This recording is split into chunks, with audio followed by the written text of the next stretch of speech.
Il y a des terrains secrets, des terrains cachés, et on n'a pas oui, il faut être un peu initié. Voilà, j'ai pas envie de donner. Non, on va pas dire que ça se mérite, mais c'est confidentiel.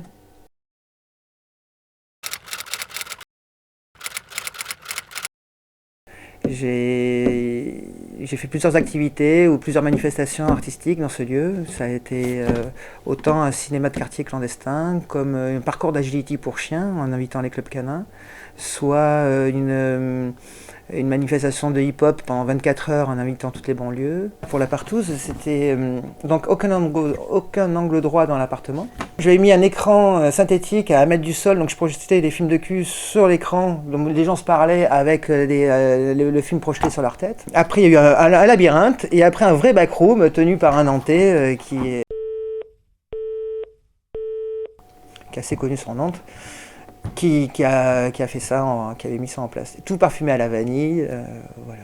Je me prépare un espace qui est déconnecté de tout, même jusqu'au verre, même la boisson bue, tout est hors habitude, et ça rentre dans une soucoupe volante, quoi. Alors, je les amène sur une planète, et le lendemain matin, ils se retrouvent dans la réalité, quoi. Nous avons construit pendant une année un parcours d'agility en plexiglas, en goudron, en toboggan. Il y a eu une dizaine de chiens qui ont joué le jeu, et les gens éclataient de rire, quoi. Les gens rigolaient, quoi.